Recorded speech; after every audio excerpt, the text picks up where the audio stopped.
Bloomington Board of Park Commissioners. And if we could start, please, Julie, with the roll call. Kathleen Mills. Here. Ellen Rodkey. Here. Israel Herrera. Here. Okay, thank you. And our fourth member had to be called out of town suddenly, but we do have a quorum, so we can go ahead and proceed. And first off, we always have our consent calendar, just a few smaller or reoccurring things, and then also our minutes from the previous meeting, business reports, surplus, if there is any, that sort of thing. So if we have a motion to approve the consent calendar, please. So I move to approve the consent calendar.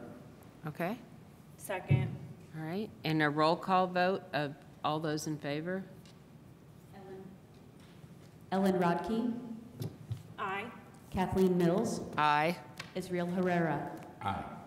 Okay, motion is carried. And then next up, we always go in our section B to public hearings and appearances, and we have a Bravo Award, which is always a nice occasion that Emily Book will tell us about. All right, good afternoon, everyone. Emily Book, Community Relations Coordinator, and we would like to recommend Marcia Davis and Ryland King for the November Bravo Award. On behalf of Crystal, we would like to recognize these two with the November Bravo Award for their dedication to the dearly departed cemetery tours. Marcia and Ryland sign up each year to volunteer to bring to life the stories of Bloomington residents who have both lived and died here. Through their volunteering, they tell the story of the Bloomington community and Rose Hill Cemetery. Marcia has volunteered as one of the ghost reenactors for the past 6 years. After attending the inaugural tour in 2017 as a participant, she signed up to be a volunteer as a reenactor for the next year, bringing with her years of experience from being an active participant in Renaissance fairs. She carefully curates her costumes and makeup each year to match the time period of the story she is reenacting. Ryland couldn't join us today, but he joined the tours in 2019 while he was a student in the Bloomington North Theater program. He has continued to volunteer since and spends hours rehearsing and perfecting his characters each year. We're very grateful to Marcia and Ryland for helping to bring the dearly departed cemetery tours to life.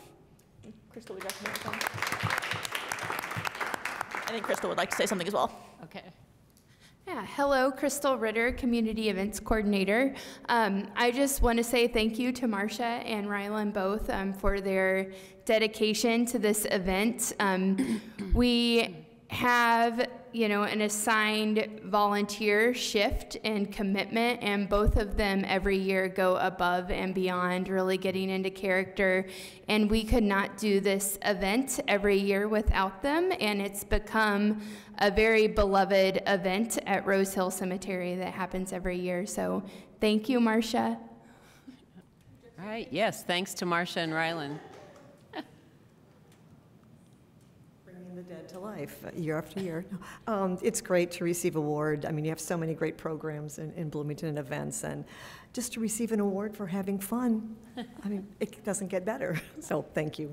Yes, thank you very much.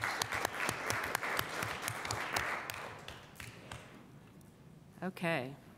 I guess I didn't realize the characters coming to life were like based on real people at the, yeah, that's very interesting. I don't know why, I guess I thought it was fictional.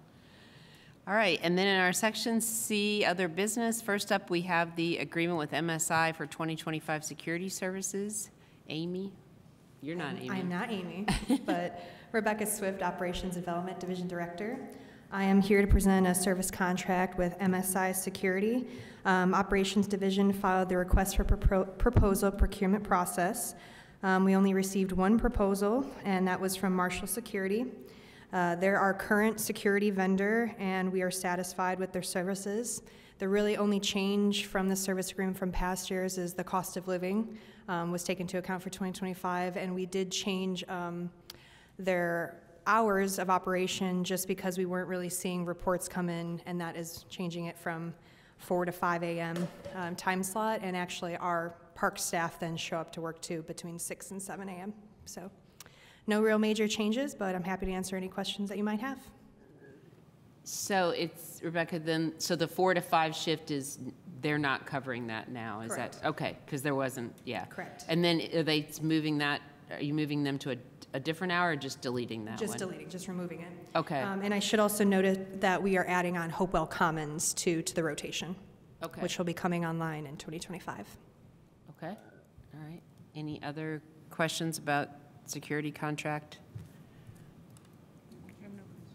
No? So I move to approve the agreement with MSI for 2025 security services. I'll second. Okay, and a roll call vote? Kathleen Mills, Aye. Ellen Rodkey, Aye. Israel Herrera. Aye. Okay, motion's carried. Thank you, Rebecca.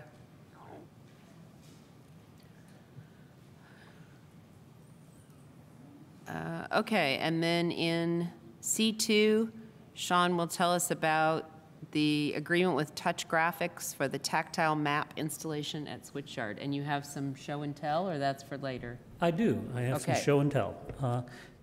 You're fine to look at it now. If you'd like to take a closer look on it, I'm happy to answer questions on it later. There should also be some slides coming up so you can see some examples. So this is actually kind of the second time we've went through this process for this vendor to get this approval. Park staff recommends the approval of contract with Touch Graphics for the design and manufacture of a tactile accessible map at Switchyard Park. Funding is not to exceed $12,000, and the funding source is coming out of ARPA. Okay, here is some examples of this. Also, this process included a committee, and we did various things. We included people outside of parks, and Michael Shermis is here. Mike, would you like to speak? No? Okay, so we had people with accessibility issues also review the process, and Mike was key to that. So during the initial stages when we were figuring out the criteria, so how we were going to judge this, the rubric, what things were important to the project, Michael took this out to a group and had them ask them questions. Then initially, when we got samples, he also took some of the samples to them and showed them to them, so they also had comments on that. So there was a committee who graded based upon the rubric, but we also had good feedback from the outside community. Okay? I'm happy to answer any other questions. Okay, any questions for Sean? Okay, did you want to come up and, yeah, we have time.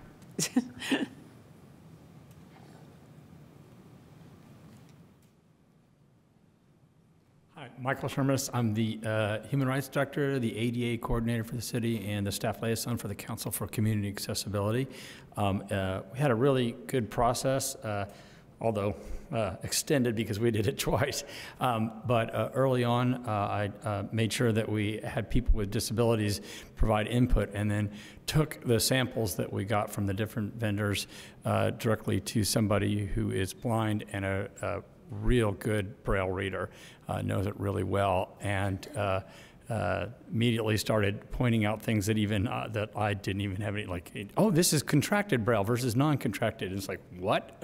So somebody who had a pretty deep knowledge, and of the three sets of samples that we had, she just said, oh, this is by far the superior quality in terms of what they're producing, and strongly recommend you go with these guys. And she didn't, didn't know anything about any of the vendors or anything, only had the samples to go by, and that was really useful, so it's very helpful. Anyway, that's all I say. That's great to be yeah. able to do that. Thank you. Yeah, sure. All right, do we have no questions? I move to approve the agreement with Touch Graphics for tactile map installation at Switchyard Park. I'll second. Okay, and a roll call vote of all those in favor? Kathleen Mills, Aye. Ellen Rodkey, Aye. Israel Herrera. Aye. Okay, motion is carried. And then Sean will stay with us for C3, which is the grant to replace the Banneker front steps. Correct. Staff would recommend the approval for the grant agreement and covenant between the IDNR, the Indiana Department of Natural Resource Division of Historical Preservation and Archaeology, and Bloomington Parks and Recreation. The full project is for $30,000. The grant is a 75-25 match, which means they will pay $22,500, and Parks will add a matching $7,500 amount. That is to rehabilitate the upper limestone stairs at Banneker, which right now they're not in great shape. So we're hoping to get these repaired next year. Okay. Any questions? No, it's nice to have a grant for this. is Yes. nice to have a grant. Yeah. Okay. So I move to approve the grant agreement and of the grant agreement and covenant with IDNR for grant program to replace the Banneker front steps. Okay. I'll second. And a roll call vote of all those in favor? Kathleen Mills, Aye. Ellen Rodkey, Aye. Israel Herrera. Aye. Okay, motion carried. Thank you, Sean. Thank you. And then in C4, Leslie Brinson will tell us about some policy updates related to behavior hours and permitting. Good afternoon, Leslie Brinson, Recreation Services General Manager. Staff recommends the approval of updates to several policies within the Parks Department Policy Manual. These policies help guide the process and procedures for both staff and the public. We did gather a committee of park staff as well as a park board member and input from legal to update several of these policies. The first policy that we updated was the suspension from property policy 2050. This was a small change, just added the word agents in the sections related to who can enforce rules. So pretty minor change. Policy 11080 is our behavior guidelines. This was a pretty massive overhaul of this policy in an attempt for us to create a comprehensive and centralized list of behavior guidelines for parks and facilities. So we had a lot of behavior that was in several policies. We kind of condensed and created one policy that we believe is a comprehensive list. Some of these address camping, destructive harvesting and foraging, loitering, interference with the safe passage of park users. And many of the guidelines, again, existed in additional policies that we've just brought into this one policy. So there are some pretty major changes in that policy. I'd be happy to answer any specific questions on that one if you would like after I go through the rest of them. Policy 11090 is now entitled Working with Children. We changed the title of this policy, which was Unattended Children, which really wasn't being used or as effective, and so it's now titled Working with Children. We added some information about staff ratios, the rule of 3, and reporting procedures for any suspected child abuse. Policy 13040 is now titled Rentals and Permits. We combined the former facility rules, rental rules, with a special use policy to include one policy that has all rental and permit guidelines in one position.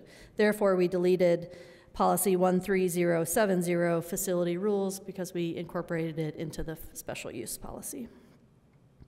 Policy 13080, park hours. We added information about the use of trails for transportation purposes only during times that are outside of normal park hours. So even though the park is closed, as long as you're using the trail for transportation outside of those hours, that is allowed. Policy 13090, animals in parks. This title was animal restrictions. We've changed it to animals in general in parks. And we included references on the Bloomington Code as well as leash dogs outside of them being in the dog park. So just fine-tuned that policy a little bit.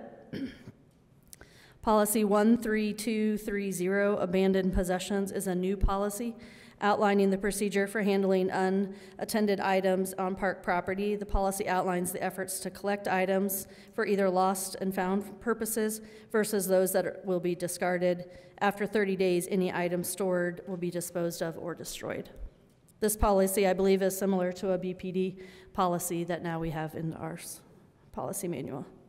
Policy 13240, foraging, is a new policy that outlines guidelines for the use of city parks to protect the ecosystem and promote sustainable use of parks. This is, again, a brand new policy that just talks about what you can and cannot do as far as picking plants and where you can walk and Rebecca could probably talk more about that one, but it's a new policy about sustainability in our parks. Policy 13140 was a paintball, air rifles, pellet gun policy that we have now eliminated because those rules are now included in the behavior policy. I think that's it. I'm happy to answer any questions. I printed the policy, so if you have any specific questions about them, I'd be happy to answer. Well, I know it was kind of unwieldy before, and there was duplication, and yeah. So, although I understand for liability reasons, though I was a little disappointed to see that you're not allowed to climb trees, but I understand. Yes. So, yeah. Okay, any questions or? What is the meaning? What's the difference between dispose and destroy? When is the decision taken? After 30 days of, like? Things that are destroyed, you wanted to take it? Things that are destroyed are things that are like soiled, that might be perishable, that might be of danger or a safety hazard to our staff or somebody. Those would be destroyed, as opposed to disposed of, which might just be like a sleeping bag that's been unclaimed for 30 days. Of course. Leslie. Okay. Is that right? So I move to approve the policy updates related to behavior, hours, and permitting. Second. Okay, and a roll call vote of all those in favor? Kathleen Mills, Aye. Ellen Rodkey, Aye. Israel Herrera. Aye. Okay, motion carried. Thank you, Leslie. And thanks for all the work looking at all those policies. Yeah. All right, and then in C5, Julie Ramey will tell us about the policy update for sponsorship and advertising. Good afternoon. I am Julie Ramey. I'm the Community Relations Manager for the Parks and Recreation Department. And today I am recommending approval of the updated policy 8010 sponsorships that combines the former policy 8010, formerly known as solicitation of funds, and policy 8020, formerly named corporate sponsorships. As you know, our policy manual guides our activities and procedures processes throughout the year. And back in October 2023, about a year ago, this board approved updates to policy 10120, titled Advertising in Parks, which, among other things, provided official guidelines for advertising in parks facilities and on parks properties.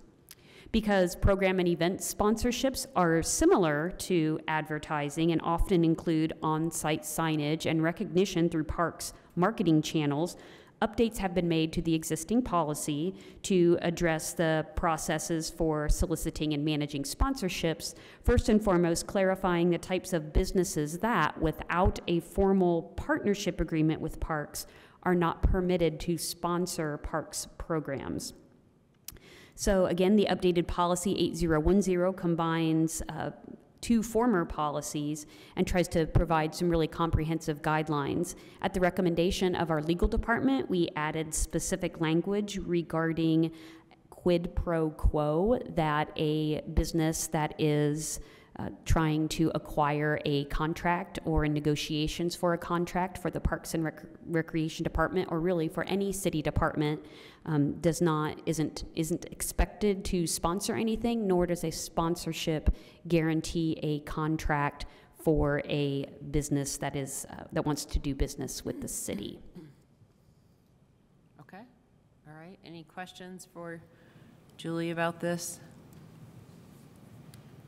So I move the approval of policy updates for sponsorship and advertising. Second. All right. And a roll call vote, please. Kathleen Mills, Aye. Ellen Rodkey, Aye. Israel Herrera. Aye.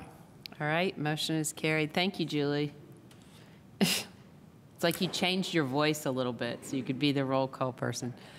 Okay, and then Haskell in C6 has the agreement with Bluestone Tree for storm resilience tree pruning. Good afternoon, Haskell Smith, Urban Forester.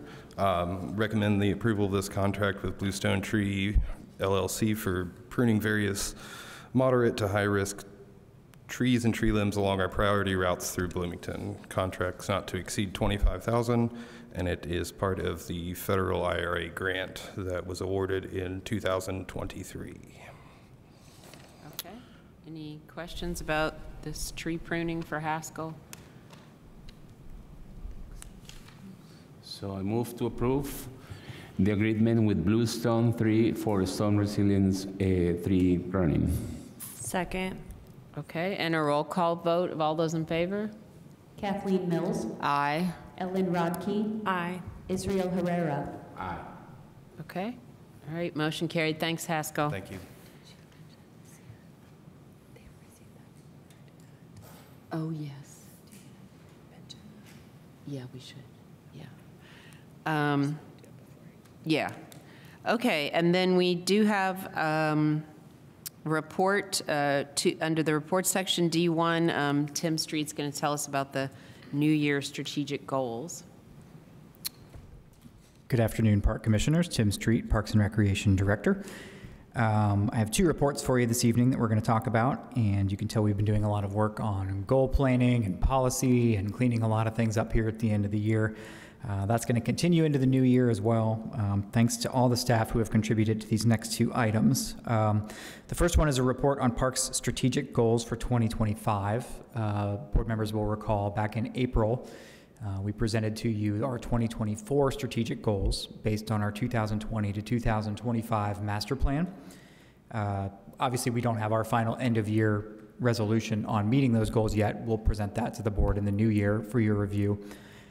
But staff from top to bottom have finished compiling these strategic goals for next year based on the last year of that master plan. And we present them now to the board for any comments, any review, any questions. Staff are here to help answer questions if there are any specifically. And again, these pertain to the four master plan goals largely. As you look at them, you'll see there's a column that actually identifies which of the master plan goals, these specific strategic goals, are helping us meet. So the idea is at the end of this master plan or in any given year, we could run a report and say, hey, here's what we set out to do. Inevitably, there's some things that change throughout the year, evolve, aren't able to be completed or shift as we go. But did want to give these to the board and thus the public to identify key things we are trying to do in 2025. I am happy to answer any questions if you have any or discuss our process on this. Yeah, I'm just a little curious about the process because there's so many excellent goals on here, and some are very small, some are much larger or innovating new things. So how do you even start to think about what each, section might want to come up with? Yeah, that's a great question. We have 40 full-time non-union staff working in our different 4 divisions, lots of separate areas, lots of separate business enterprises. And that leads to a lot of different goals.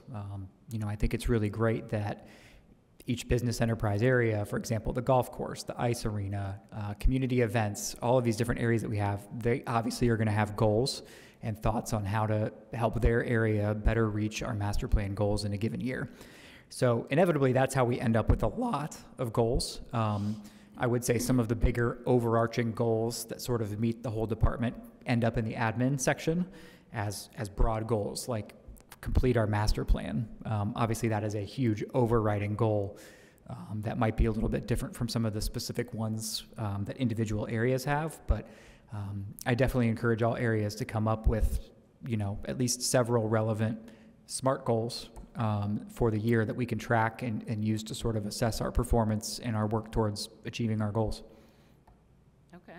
All right. Thank you. Any other questions for Tim about the list of goals here?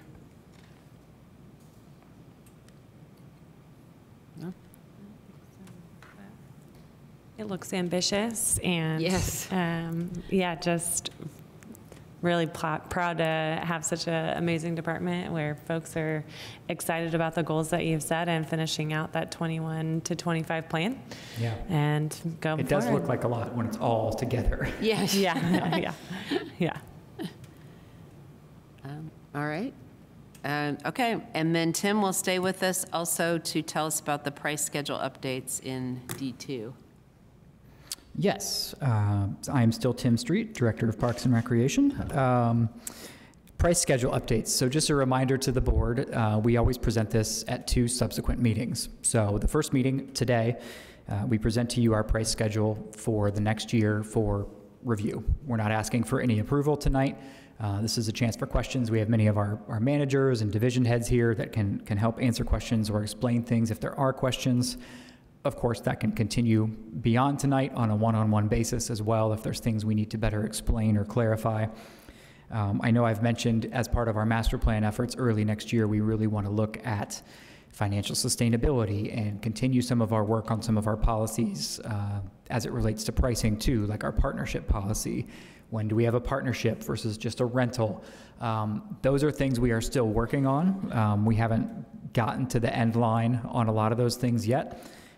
So for some of our pricing for year over year from 24 to 25, it's incremental price increases. We're still running things largely the way we have before. It's not necessarily that we're going to change every area, but we know there are some areas that probably next year, when we come back and do this, or even sooner than November next year, may have more significant price structure changes. For the most part, what you're seeing between 24 and 25 are incremental price increases, changes, things like that.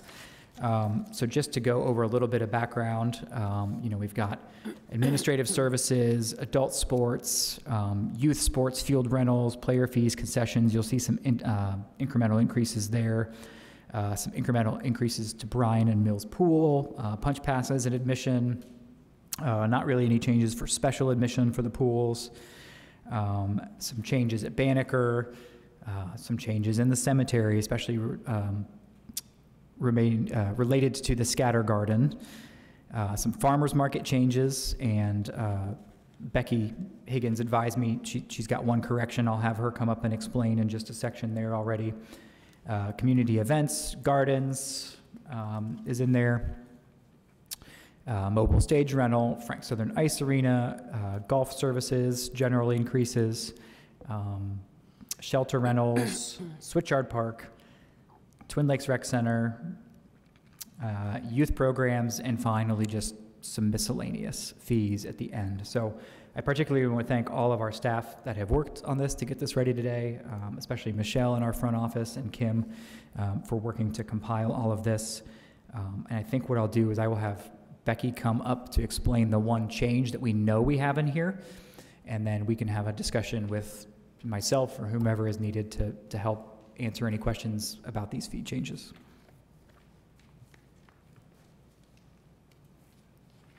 Hello, Becky Higgins, Recreation Services Director.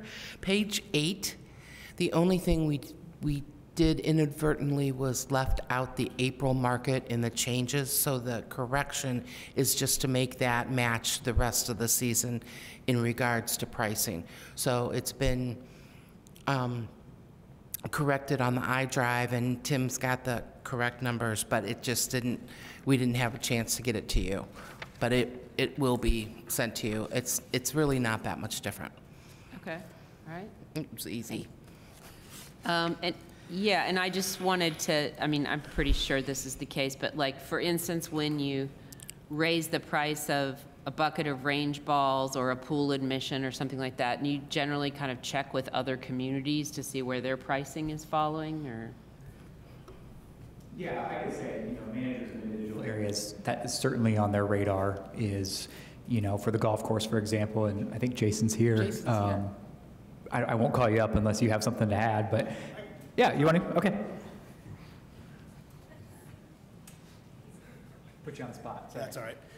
Jason Sims, Golf Facilities Manager with the City of Bloomington, Cascades Golf Course. For all the golf fees, we checked areas surrounding golf courses locally and up in Indy. Even though they're an hour drive, we checked their prices and were very competitive with all those and tried to correspond with how they're going to raise prices and how we raise prices.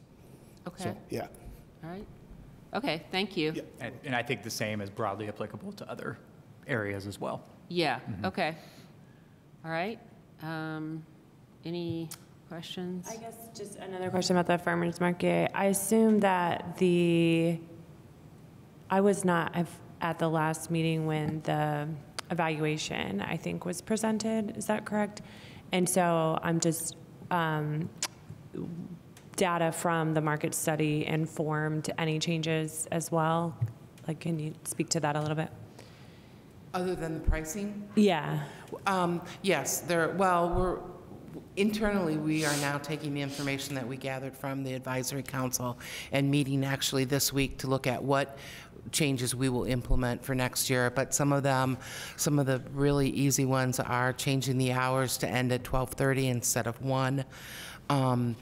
Leslie, what else? Some communication Yeah. and data that vendors were looking for. We are going to increase looking at some accountability from farm visits to audits to what's on their application, asking for information are a couple changes that we're going to make. And from a pricing standpoint, our pricing still puts us right in all those benchmarking communities. So we didn't move ourselves out of any of those kind of ranges either. Yeah, great. Thank you. The other thing I would just add is you'd see with the food and beverage, we're still going with the flat price, but we're just adjusting it a little bit. Okay, great.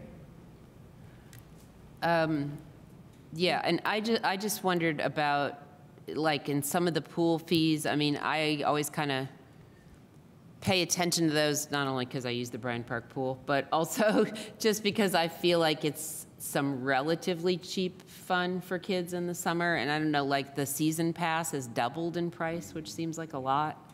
And the general admission going up by $2 seems also like kind of a lot. I don't know if the rationales for those are. You know, I'd want to go back to some of our sports staff specifically on that. I know they've looked at that. I don't have that information at hand, but Kathleen, we can certainly provide that to you and look at some of the rationale for that between now and when we're actually asking for approval. Okay.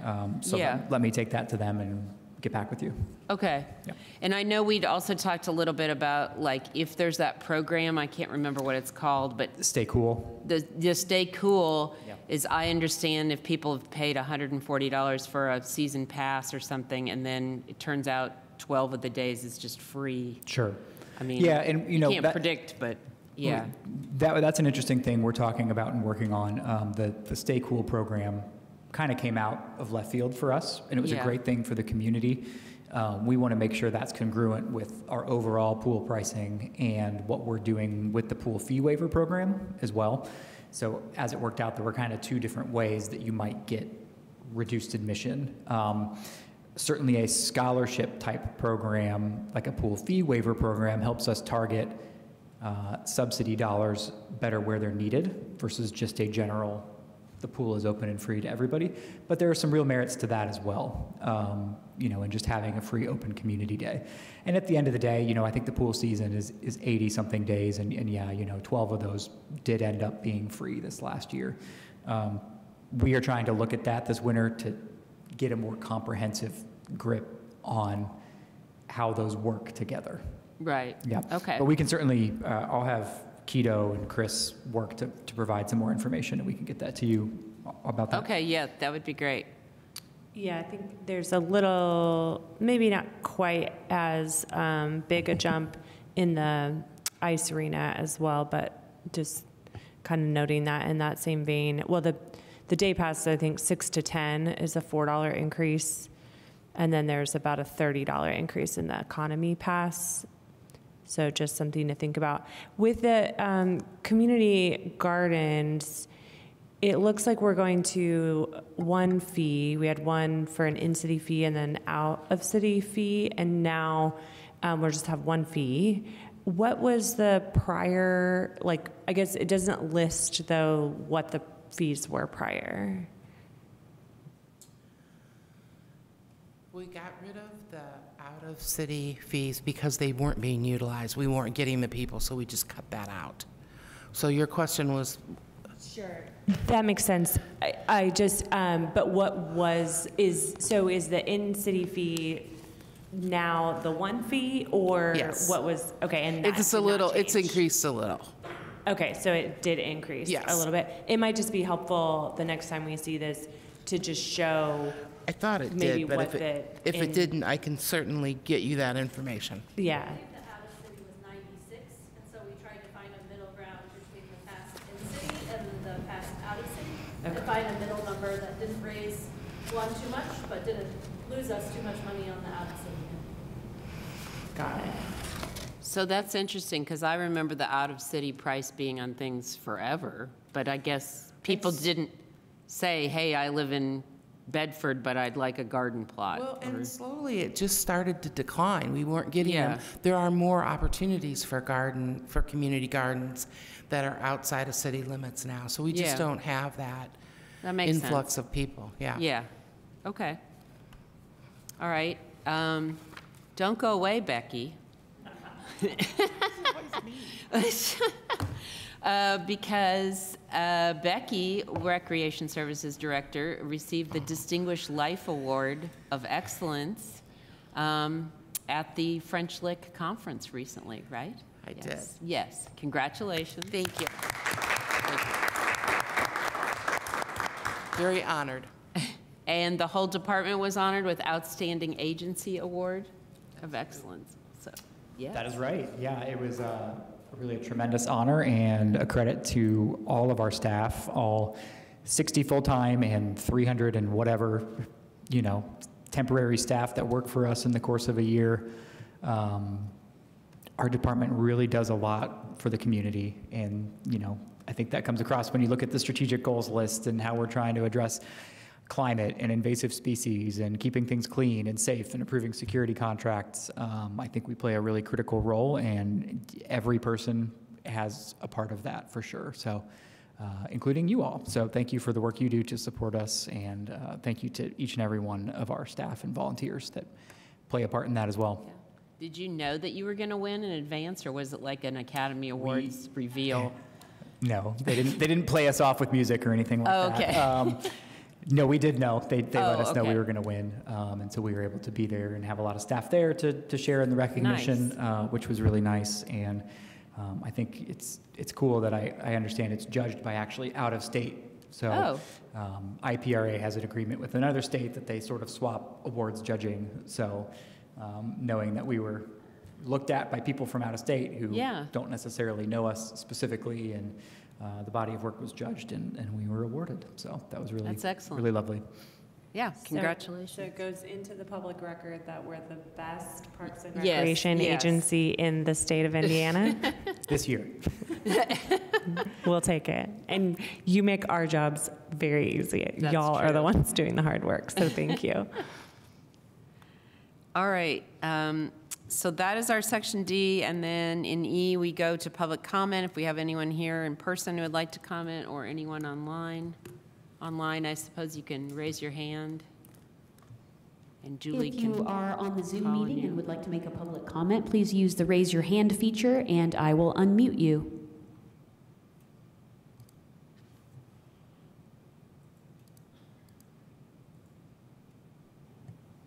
And I don't see any hands raised.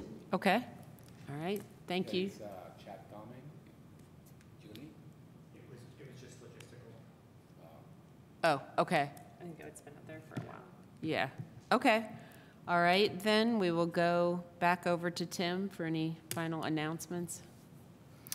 Sure. And first, I'll just mention, of course, with that, the price schedule, the reason we do it in 2 meetings is it's a lot to look at and digest. So if board members have questions or things you'd like to explore a little bit further, by all means, please email us. And certainly when we come back in December with the final version for approval, there will be probably a few updates and tweaks. We already know the one in Rec Division. Let's see. We already talked about IPRA. We are moving into winter mode. Farmers Market is done. It is at Switchyard Park on Sundays now, on Saturdays through the end of the month. A lot of things are being winterized. We're closing down restrooms and water fountains. Most of them probably are as we get freezing temps in our forecast. A lot of projects are close to completion, which is really exciting. The Gateway project Should be wrapping up and lit in the next couple weeks here. We'll be able to reopen that cut through at the north end of Miller Showers Park. Hopewell Commons, we expect to have the fence come down sometime in December, and hopefully our temporary pickleball courts will be here about the same time. We'll be installing those. And our staff have done tremendous work on the RCA shelter. I want to give commendation again to all our community event staff. At the end of October it's not the end by any means, because there's always more events, but it's the end of a very particularly busy season of a lot of wonderful community events. So hopefully they can catch breath a little bit. We have opened bids, made bids available, rather, I should say, for our building trades park phase 1 improvements. We hope to come back next month with a contract for the board to approve for those. And our next meeting is December 10th at 4 p.m., our normal time. We'll have a lot of year-end service agreements, potentially building trades, the price schedule to approve, our non-reverting budget to approve for next year. So we'll have a lot of important year-end items at that meeting. And then just a reminder that next year our meetings are moving to Thursday instead of Tuesday at 5 p.m. instead of 4 p.m. And the schedule is available out there. If any of you don't have it, I will be happy to supply that again. And thank you to Kim, who has been working remotely and working to get all of our packet together remotely. I think that's all I had. Okay. So next year, so we won't have any meeting after our meeting. It's from 5 to have to rush. 6:30 will be the scheduled time that we have. I believe Kim picked a night that there is not at least not a standing meeting in council chambers after us. It doesn't mean something couldn't come in and book after us, but generally we're not expecting to have meetings after us. And Tim? There's Kim. That I have it scheduled for the 4th Thursday of the month. 4th Thursday of the month. Yes, thank you. Okay.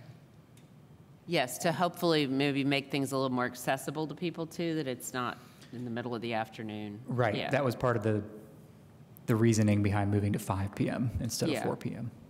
Okay. All right. Okay, well, thank you. And with that, I'll adjourn the November meeting of the Bloomington Board of Park Commissioners.